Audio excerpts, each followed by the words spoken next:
인류에게 있어서 달은 늘 선망의 대상이었고 미지의 대상이었죠. 그래서 아주 이 시대에 뛰어난 선구자적 재벌이 이 달나라 여행을 모든 원하는 사람은 가게 하겠다 이렇게도 했고요.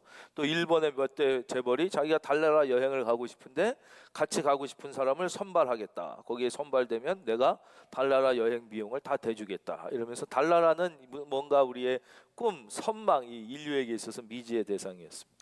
그러나 1969년 7월 20일 그렇죠? 잘 아시는 것처럼 아폴로 11호가 닐 암스트롱을 선장으로 인류 최초로 달에 이렇게 착륙하게 됩니다. 닐 암스트롱이 진짜 인간으로서 최초로 달 표면에 발을 딛고 이렇게 걷게 되는 것이죠. 한 인간에게는 작은 한 걸음에 불과했지만 인류 전체에게는 위대한 역사의 진보였다라는 유명한 말을 남깁니다. 그로부터 2년 뒤인 1971년 7월 26일 날 다시 두 번째로 아폴로 15호가 달 착륙에 성공합니다. 그때의 선장은 제임스 어윈이라는 대령이었습니다. 이분은 그냥 그 달나라에 착륙해서 닐 암스트롱처럼 걷기만 한 게 아니라 거기에 자동차를 가져갑니다. 달 표면 이동차를 만들어서 가져가서 그걸로 닐 암스트롱이 걸었던 것보다 훨씬 넓은 면적이에요. 차로 다녔어요. 달나라의 많은 면적을 돌아보면서 이렇게 발견하고 그것을 우리에게 이렇게 알려주기도 했죠. 이때 이 제임스 어윈 대령이 달 표면에서 이 우주를 바라보면서 느낀 자기의 감회를 기록한 글이 있습니다. 그 중에 일부를 읽어드리겠습니다. 땅 위에 두 발을 딛고 선 후 끝없이 펼쳐진 저 광활하고 거대한 우주가 단 하나의 질서 속에 존재하고 있는 것을 보면서 하나님의 살아계심을 더욱 확신하지 않을 수 없었습니다. 사람들은 지금쯤 인간이 또다시 달 위를 걷고 있다고 대서특필하고 있을 것입니다. 그러나 2000년 전 예수 그리스도께서 지구에 오셔서 지구 위를 걸으셨다는 사실은 이보다 훨씬 더 위대한 사건임을 나는 지금 달 위에서 절감하고 있습니다. 이 예수님이 오신 이 십자가 사건, 이 부활 사건을 증거하기 위하여 먼저 온 선지자 중에 가장 위대한 사람이 바로 세례자 요한입니다. 19절 유대인들이 예루살렘에서 제사장들과 레위인들을 요한에게, 이 요한은 사도 요한이 아니라 세례자 요한이에요. 요한에게 보내어 내가 누구냐 물을 때에 요한의 증언이 이러하니라. 한번 다 같이 따라하겠습니다. 세례자 요한. 이분이야말로 가장 위대한, 인간이 낳은 모든 자 중에 예수님이 제일 큰 자라고 그래서 가장 위대한 선구자적인 인간이었던 것이에요. 선구자. 우리 가슴에 선구자 그러면 이 뜨거운 마음이 있지 않습니까? 우리 교과서에서 배웠던 선구자. 일송정 푸른 소른 늙어 갔어도 한 줄기 해란강은 천년 두고 흐른다. 그 선구자예요, 선구자. 그래서 1997년도에 제가 중국 선교를 갔을 때 처음에 천진 지역에서 선교를 하고 그 다음 이동해서 심양 지역에서 선교를 했습니다. 그리고 이동해서 이제 영길 지역에서 선교 사역을 마친 다음에 이제 북간도 그 용정학교, 우리가 잘 아는 윤동주 시인이 그 학교에서 공부하신 분이에요. 그 민족 시인 윤동주. 하늘을 우러러 한 점 부끄러움이 없기를. 그분 초상화 거기 이렇게 걸려 있어요. 그 용정학교를 가서 보고 또 거기서 기도들, 거기 위대한 기독교인들이 거기서 많이 배출됐습니다. 거기서 선교 일정은 아니었는데 제가 꼭 보고 싶은 곳이 있었어요. 왜냐? 거기서 조금만 어느 정도 가면 멀지 않은 곳에 해란강이 있기 때문에. 한 줄기 해란강은 천년 두고, 그 해란강에 가서 꼭 그 해란강을 보면서 우리 민족의 선구자들의 그 숨결을 좀 느끼고 싶은 마음이 있어서 차를 어떻게 구해가지고 거기서 가서 이 해란강을 갔어요. 그랬더니 정말 그 선구자 가사랑 똑같이 거기 한 그루의 일송정이 있어요. 그리고 해란강이 우리 한강같이 넓진 않죠. 훨씬 좁지만 쫙 펴펴이 흐르고 그 주변은 이제 97년도였는데 완전히 벌판이에요. 광야, 쫙 광야, 그렇죠? 지난날 강가에서 말 달리던 선구자 지금은 어느 곳에 토산 한창호 같은 분들이에요. 그렇죠? 백범, 김구, 고당, 조만식, 우남, 이승만, 남강, 이승훈 같은 우리 민족의 선구자들이에요. 그때 일본의 그 간악한 일제, 그 유관순 누나 3.1절 그 생각해보면 그 간악한 일제 그 힘은 또 얼마나 센지 저 중국을 다 침략하고 저 중국이 꼼짝 못한 아시아를 다 침략하고 다 저 미얀마 지금 문제 있는 거기까지 일본이 다 먹고 하와이까지 막 침공하고 있던 그 간악하고 어마어마한 일제 안에서 우리 이 조선반도에 희망이 있을 것이다, 우리에게 대한민국의 미래가 있을 거라고 아무도 생각하지 못할 때에 이 선구자들이 있었던 거예요. 그때 희망을 포기하지 않고 그 북만주 벌판 해랑강에서 조국의 독립을 꿈꿨던 그 선구자들 얼마나 위대한 분들이에요. 그런 분들이 계셨기에 오늘 우리의 삶이 있는 것처럼 바로 이 인류 역사 가운데 가장 위대한 선구자는 누구냐? 이분들은 이제 대한민국의 선구자였다면 예수님의 오실 길을 그렇죠? 곧게 하라고 외치는 소리였던 이 세례자 요한이야말로 모든 우주 인류 역사의 가장 위대한 선구자였다 이거예요. 이 선구자 정말 은혜 받은 사람인데 오늘 이 선구자 요한을 통하여 우리가 은혜의 3터치를 배워야 되는데 첫째 무엇이냐? 바로 하나님의 말씀 읽겠습니다. 20절 화면 보겠어요. 20절에서 우리가 배워야 돼요. 20절 한번 읽어주실 수 있는 분들 1장 20절 시작.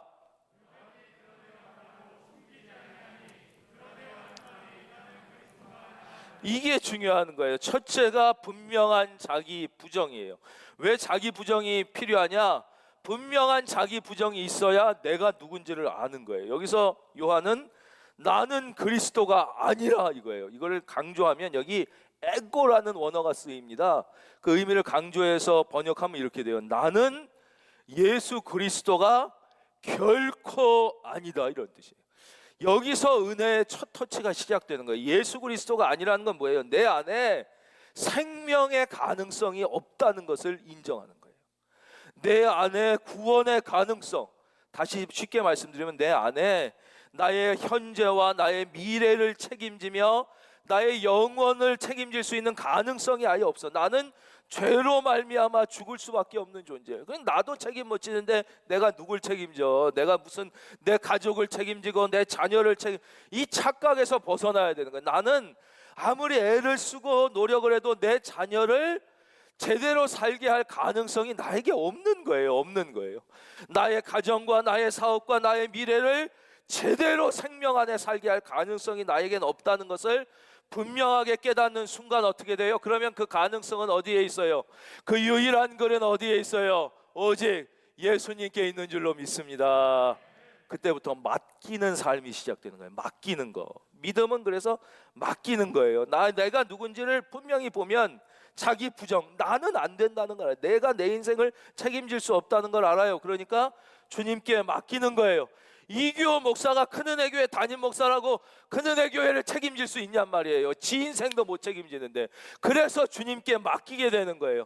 여러분의 인생과 여러분의 미래와 여러분의 자녀를 예수님께 맡길 수 있기를 주의 이름으로 축원합니다. 우리의 염려와 근심과 불안과 고민을 예수님께 맡기는 이 믿음은 어디서 시작되느냐?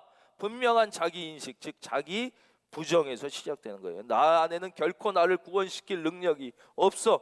그러니 내 자녀, 내 사업, 내 직장 이건 상상도 나 하나도 살릴 수 있는 힘이 없는데 그래서 주님께 맡기는 거예요. 그 어느 훌륭한 목사님이 일본 영혼을 불쌍히 여기셔서 거기에 영혼을 살려야겠다 그래서 대규모의 전도 페스티벌을 여셨어요. 전 대형 집회를 열었는데 그때 제일 그 은혜 받은 간증이 있으시다는 거예요. 거기 수많은 연예인들이 오고 막 유명한 막 그 셀러브리티들이 많이 왔어도 그게 아니라 이 목사님 마음에 제일 감동적이었던 한 이름 없는 청년의 간증이 있었다는데 그것 좀 읽어드릴게요. 이분이 이렇게 간증했대요. 제가 이번 전도 집회에 많은 분을 모셔오려고 노력했는데 결국 한 분도 모셔오지 못했습니다. 왜 내가 한 분도 모셔오지 못했을까 고민하다가 이번 기회에 그렇다면 내가 내 자신을 한번 깊이 들여다보자 라고 결단했습니다.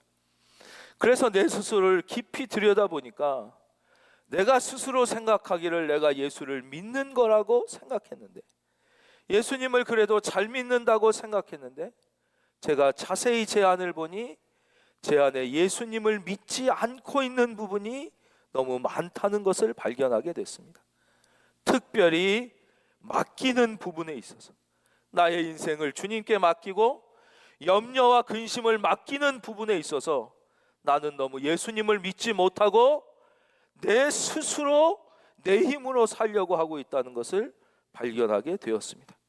그래서 저는 이번 전도 집회 때 제 자신을 다시 전도하리라 이렇게 결심을 하고 제 자신을 주님께 드리고자 합니다. 은혜가 되죠. 우리가 믿는 것 같지만 이 내 자신을 정확히 못 보는 거예요. 내가 누군지 자기 부정을 분명하게 하지 못하니까 나의 삶을 주님께 못 맡기고, 그러니까 염려와 근심을 못 맡기고 수고하고 무거운 짐을 내가 날마다 지고 힘들게 살아가는 것이 첫째 은혜의 터치는 뭐냐? 주님께 내 자신을 맡기는 거예요. 내 자신을 부정하고. 두 번째 23절입니다. 22절부터 읽을게요. 또 묻되 그러면 누구냐? 내가 엘리야냐? 이르되 나는 아니라. 또 묻되 내가 그 선지자냐? 대답하되 아니라. 또 말하되 누구냐? 우리를 보낸 이들에게 대답하라 하라. 너는 내게 대하여 무엇이라 하느냐? 23절입니다. 이르되 나는 선지자 이사야의 말과 같이 주의 길을 곧게 하라고 광야에서 외치는 자의 소리로라. 그랬어요. 우리가 두 번째 이 은혜의 터치는 언제 임하느냐? 말씀 속에서 선지자 이사야의 말과 같이. 이게 뭐예요? 성경 말씀이잖아. 말씀, 하나님의 말씀, 성경 속에서 주의 길을 곧게 하라고 광야에서 외치는 자의 소리. 나의 삶의 소명이 무엇인가? 나의 삶의 사명이 무엇인가를 분명하게 다시 발견하게 될 때 우리는 비로소 이 은혜의 삶을 살게 되는 거예요. 이 사명을 발견하지 못한 인생은 이상하게 뭔가 좀 우울합니다. 왜 그런지 이유를 모르겠는데 인생이 뭔가 조금 우울하고 혹은 뭔가 좀 불안해. 늘 뭔가 좀 늘 불안한 인생의 특징은 무엇이냐? 인생이 원래 그렇지가 아니에요. 소명을 분명하게 발견한 인생은 이게 해결되는 거예요. 그래서 혹시 내가 인생이 왜 뭔가 좀 우울하고 뭔가 좀 계속 불안하다면 그것은 하나님께서 너의 인생의 소명, 다른 말로 사명을 발견하려고 주시는 사인이에요. 여러분 그 사인을 빨리 캐치해서 여러분 인생의 사명을 발견할 수 있기를 주의 이름으로 축원합니다. 인생의 사명은 어떻게 발견하냐? 내가 엘리야냐? 이르되 나는. 남의 인생 보고 부러워하지 말라는 거예요. 남의 인생 따라가려고 하지 말고 네 인생 살라는 거예요. 네 인생. 우리는 자꾸 나에게 주신 내 인생이 아니라 다 어떤 세상이 정해준 그 인생을 살려고 그래요. 세상이 만들어준 무슨 성공이다, 세상이 만들어준 뭐 출세다, 행복이다, 이렇게 그 내 인생을 살아야 되는데 남의 인생을 자꾸 살려고 그러는 거예요. 엘리야 아니라니까요. 나 엘리야 아니다. 네가 그 선지자냐? 나 아니다. 여러분 다시 한번 축원합니다. 남 부러워하지 말고 여러분 인생 사시길 바랍니다. 사명을 내 인생 사는 거예요. 말씀 속에서 그걸 발견하게 되는 거예요. 우리는 혹시 부모는 나를 계획 없이 낳았을 수도 있어요.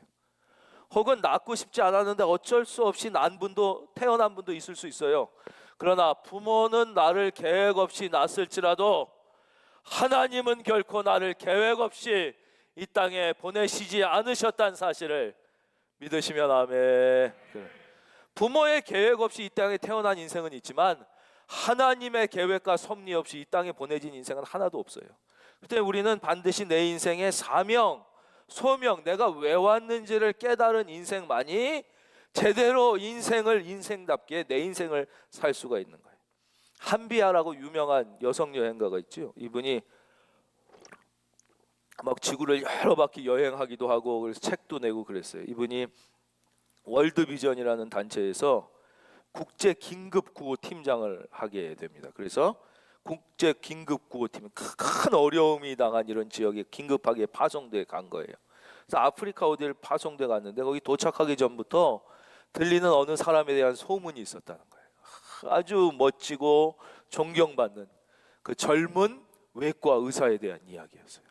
이 사람이 그렇게 헌신적으로 그 위험한 지역에 가서 그들의 피고름을 짜내고 탈진할 때까지 그들을 치료하고 수술하고 막 이런 분이라는 거예요. 근데 너무 멋있고 수많은 여성들의 흠모의 대상이고 이제 남자들도 이제 존경하고 이런 젊은 의사 얘기를 들었다는 거예요. 그러니까 막상 도착해 보니까 진짜 자기도 정말 한눈에 반할 정도로 멋지더라는 거예요. 그 헌신적인 모습이. 근데 이분이 어떤 분인가 봤더니 그 북유럽의 아주 큰 유명한 종합병원에서 우리 돈으로 막 수억 이상의 연봉을 받고 아주 존경받던 최고 잘 나가는 의사였다는 거예요. 그러니까 거기서 뭐 결혼도 잘할 수 있고 뭐 존경도 받고 큰 병원에서 저 소위 말하는 연봉도 막 수억 이상 받고 이럴 수 있는 분이 그걸 다 버리고 이 아프리카 여기 와서 막 그렇게 헌신적으로 막 탈진하게 일하는 걸 보고 감동도 했지만 마음에 약간 의구심도 있었다는 거예요. 그래서 개인적으로 시간이 있을 때 물었다는 거잖아요. 아니 당신은 내가 듣자하니 이 북유럽의 큰 병원의 의사고 연봉도 수억이 넘고 왜 그런 걸 거기 여자랑 결혼할 수 있는 일은 다 버리고 여기 와서 이렇게 고생하고 있냐 그랬더니 이분이 이렇게 대답했다는 거잖아요. 하나님이 나에게 주신 이 좋은 재능과 능력을 가지고 돈 버는 데만 쓰기에는 내 인생이 너무 아깝지 않습니까? 하나님이 나에게 주신 이 좋은 재능과 능력을 가지고 돈 버는 데만 쓰기에는 내 인생이 너무 아깝지 않냐? 이 사명을 발견한 사람의 삶인 거예요. 우리는 우리에게 주신 이 생명, 우리에게 주신 이 능력, 이 재능을 죄다 혹시 돈 버는 데만 다 쓰고 있지는 않습니까? 여러분, 그래서 내가 뭔가 계속 우울하고 불안한 것은 아닙니까? 여러분의 마음속에 소명을 발견할 수 있기를, 그 은혜가 있기를 주의 이름으로 축원합니다. 내가 왜 사는지를 알아야 돼. 인생은 내가 어디로부터 와서, 하나님으로부터 와서, 그렇죠? 내가 무엇을 위해 살고, 내가 왜 살고, 그리고 내가 어디를 향해 가는가를 깨달을 수 있어요. 진정한 인생이에요. 이것을 무엇이라 하느냐? 소명의 발견, 사명의 발견. 같은 뜻인데 우리가 좀 다르겠습니다. 그래서 영어는 멋있잖아요. 영어는 직업을 job 이렇게 표현하기도 하지만 이건 유치한 표현. 뭐라 그래요? calling 혹은 vocation 이렇게 얘기하잖아요. 당신 직업이 뭐, vocation이 뭐예요? 소명이라는 뜻이에요. 당신은 무엇으로 부름을 받았습니까? 소명이 직업이 돼야지 맨날 돈 버는 게 직업이 되니까 그게 그리스도인답게 우리가 은혜를 경험하며 살지 못한다는 것이죠. 그 이제 결론 맺기 전에 제가 이렇게 외부에 이 초빙돼서 말씀을 전할 때는요, 이렇게 소리를 잘 지르지 않습니다. 오늘은 뭐 소리를 좀 덜 드렸지만 그 성도님들이 그 충격받은 샤우팅은 거의 하지 않습니다. 아주 보면 뭐 궁금하시면 한번 찾아보세요. 이렇게 외부에서 설교한 거 보면 아주 품위 있게 설교합니다. 멋지게 합니다. 이렇게 교양도 있고 품위도 있고 내가 봐도 멋있어요. 참 괜찮게 설교해. 근데 우리 교회에서 말씀 전하면 막 흥분하는 거예요. 막 저녁에도 좀 안 하려고 그러는데 막 이렇게 목소리가 높아지고 막 소리를 질러지고 그래요. 안 그러려고 노력을 해도 잘 안 돼요. 그래서 저도 생각을 해봤어요. 내가 왜 그럴까? 내가 왜 이렇게 막 너무 막 저도 소리 지르고 막 너무 지나치게 열정적으로 하니까 월요일이면 너무 머리가 아파요.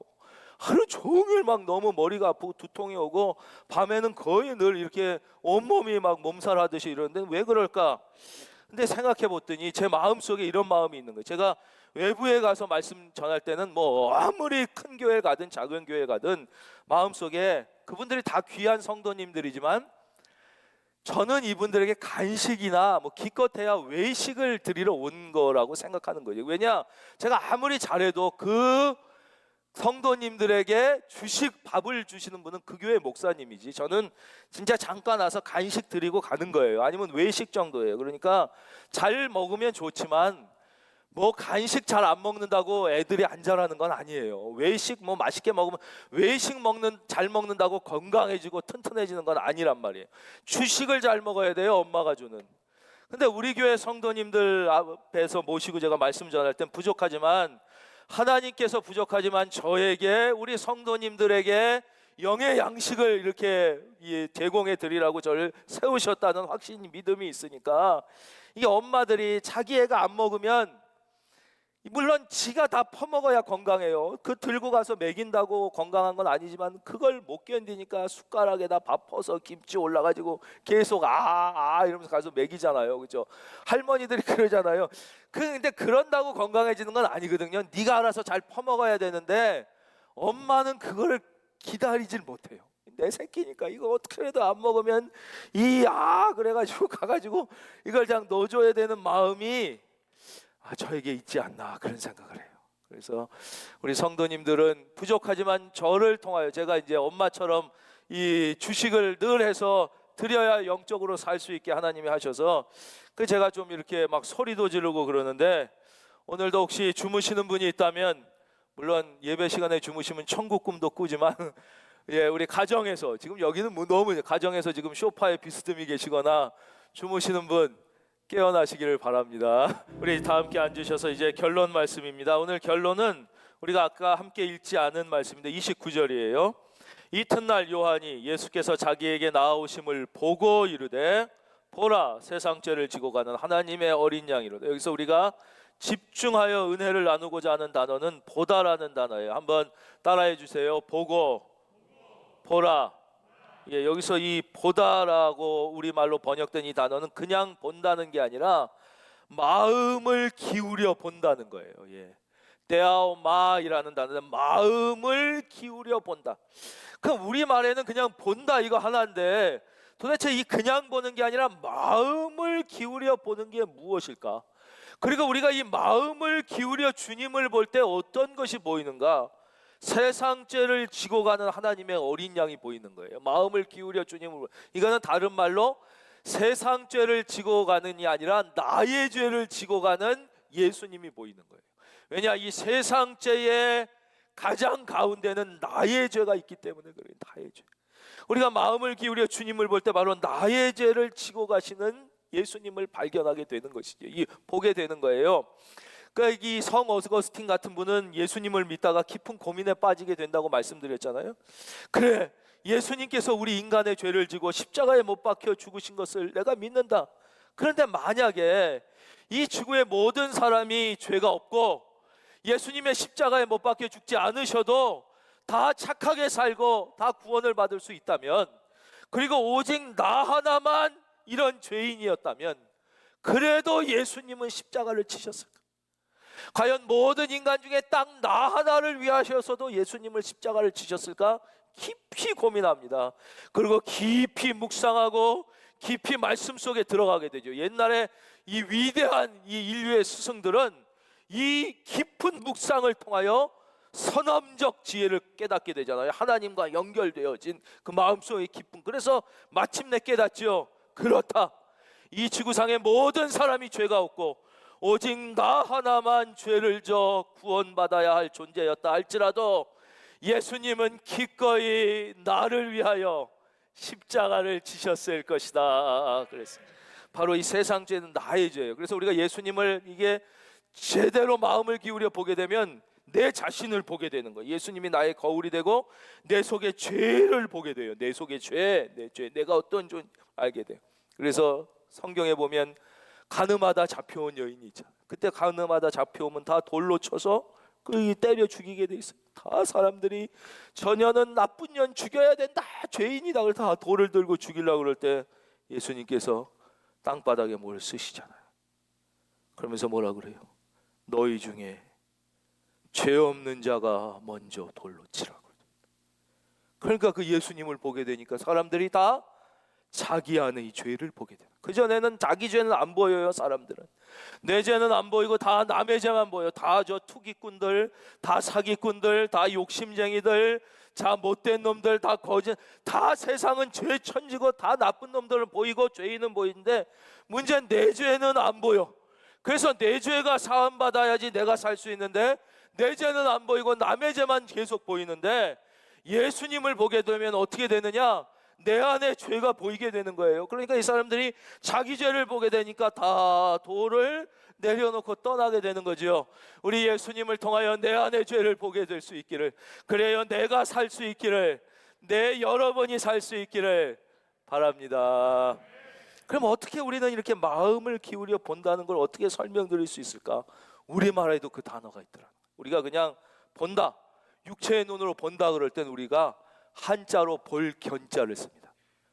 예, 화면 한번 그 저자를 써요. 그래서 견학 이렇게 얘기합니다. 그렇죠? 그냥 본다. 우리말도 그래요. 그냥 눈으로. 그러나 마음을 기울여 볼 때, 그럴 때 우리는 견찰이라고 하지 않고 볼 관자를 써서 관찰이라고 합니다. 저 관은 그냥 육체의 눈이 아니라 마음을 기울여 보는 걸 의미해요. 그래서 사람의 얼굴을 그냥 볼 때는 볼 견자를 써요. 그러나 그 얼굴을 마음을 기울여 봐서 그 사람의 내면까지 보고자 할 때 뭐라고 그래요? 관상을 본다고 그러지 견상을 본다고 안 그래요. 이 관, 우리에게 이 볼 관자가 있잖아요. 그렇죠? 여러분이 예수님을 볼 때 이 마음을 기울여 본다면 부족하지만 우리가 주님을 더 깊이 보게 될 것이고, 주의 은혜가 우리의 닫힌 영의 눈을 열어 주실 줄로 믿습니다. 바로 우리의 닫힌 영의 눈이 열려서 하늘의 은혜를 발견하며 우리가 진짜, 그러니까 가룟 유다 같은 사람을 보십시오. 그 사람은 예수님의 제자였지만 관해야 되는, 마음을 기울여 봐야 되는 예수님은 관하지 않고 슬쩍 견했어요. 육체의 눈. 그리고 그냥 육체의 눈으로 봐야 되는 돈과 세상의 욕심은 이 사람이 마음을 기울여 관하고 예수님은 견한 거예요. 관해야 될 예수님은 견하고 견해야 될 돈은 관하니까 어떤 결과가 났어요? 은전 30냥, 돈에 예수님을 팔아먹는 인류 역사 최고의 비극적 인물이 된 것이죠. 우리도 예수님을 믿고 마음을 기울여 봐야 하는 예수님을 바라보지 못하고 세상을 마음을 기울여 볼 때 이런 안타까움을 당하게 될 수 있다는 것을 깨달으시고 예수님을 더욱 마음을 기울여 볼 수 있는 저와 여러분이 되시기를 주님의 이름으로 축원합니다.